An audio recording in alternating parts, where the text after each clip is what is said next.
السلام عليكم، مرحبا بكم في القناة تبيرة في المطبخ كيف ما ديما. عشركم مباركة، الله يدخل عليكم بالصحة والسلامة وراحة البال ان شاء الله وطول العمر.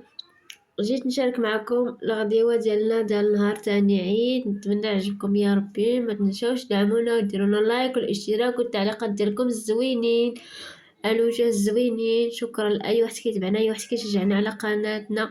شكرا لكم، الله يخطيكم. كيف ما شفتوا معنا انا نشاركوا معكم هاد الكتف منيت اختي اللي طيباتو يا سلام، واعر واعر بزاف ما تشبعوش منه صراحه. ماشي حيت طيبات اختي، واعر ديال بصح.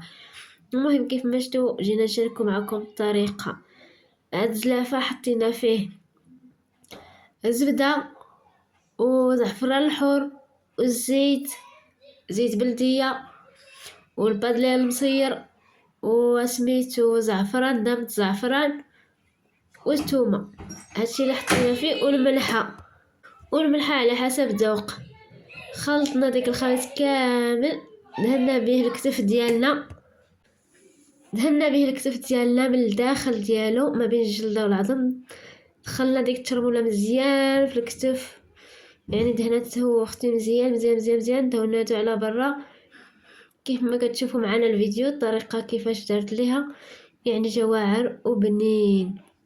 كتستمر بنفس الطريقه تتسالي الترموله كامل، يعني شربلاتو كامل بهاديك الترموله ديالو. من بعد غنحطو في الطنجره كيف ما كتشوفوا معنا في الفيديو، وغنحطوه فوق العافيه. وهنا جينا نشاركو معكم الخضر اللي غنديرو مع هاد الكتف، اللي نرافقو به، عفوا سمحوا لي، اللي غنرافقو به هاد الكتف. كيف ما كتشوفوا هنا كاين خيزو، كاين الخس وسميتو واللوبيا والباربه. يعني هادشي تيبقى اختيار كل انسان شنو موجود عنده في دارو، كل انسان اش بغا. سمحوا لينا على الروتين ولا الروينه شويه كاينه في الكوزينه.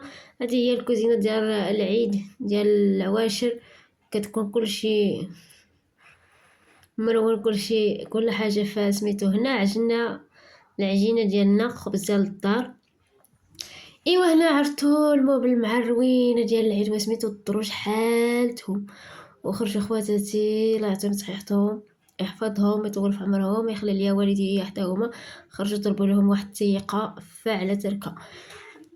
المهم هنا جبنا الكتف ديالنا، حطيت اختي في الطنجره، دارتو، لحت عليه شويه البصله، بصله ماشي بزاف، شي جوج بصلات ما كبارش بزاف، يطلقوا المذاق ديالهم وصافي.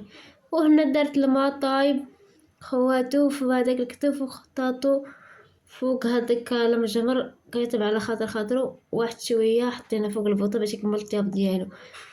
هنا راه تقبناه بالموس، من بعد تقبناه بالقطيب بحال هكا باش ما يخليه الطياب بهاد الطريقه. يعني كتستمروا بنفس الطريقه وصافي. غطيناه، درنا ليه السلوفان من الفوق وخلينا كيطيب على خاطرو فوق العافيه. حنا درنا هاد السلوفان بحال هكا من الفوق، غطينا به الغطاء، درناه وحطينا فوق منه الغطاء ديالو، حطينا فوق منه شي حاجه ثقيله، يعني باش يطيب على حق وطريقو، يطيب على خاطر خاطرو. من بعد ما طاب اخوتي العزاز الله يخطيكم، هو هذا. ها سميتو لوجنا معهم، ان شاء الله لوجنا معهم. المهم لا رافقنا بهم سميتو ديالنا. هنا لاصوص ديالو يعني درناه حتى تشربات مزيان، شفتوها كيفاش كتجي خاطر واعره واعره بزاف وزوينه. يعني ديك البنه ديالو فنه واعره. كيما شفتوا هنا اللوبيا، خيزو، البربه. المهم اللي موجود عندكم في الدار كترافقوا به، كل واحد على قد استطاعته ديالو. والمهم هنا صافي ملي طاب لينا جبناه. ايوا غنقدموها اخوتي، كتشوفوا معانا. ها هو غنقدمو، غنحطو في الطاوه. حطينا في هادي صراحه حيت ما كانش شي تفصيله كبيره اللي غيهز لك كامل داكشي، ايوا فضلنا نحطو في هادي. لولاد الشعب بحالنا بحالكم، الناس دراوش. كنقول انا ديما ولاد الشعب، الناس دراوش اللي بحالنا بحالهم. المهم بقينا رافقناه، استفنا ليه داكشي كامل اللي غنحطوه معاه. ايوا هذا هو الغدا، نتمنى يعجبكم يا ربي. ما تبخلوش علينا بلي لايكات ديالكم والتعليقات ديالكم الزوينين والاشتراكات ديالكم والهلا يختيكم. المهم كيف ما شفتوا حنا من بعد ما رافقنا باللي صالاد اللي بغينا ولا الخضر اللي بغينا هما هادو. نتمنى يعجبكم، وما تنساوش تدعمونا وديروا لنا لايك ولا اشتراك اخوتي العزاز.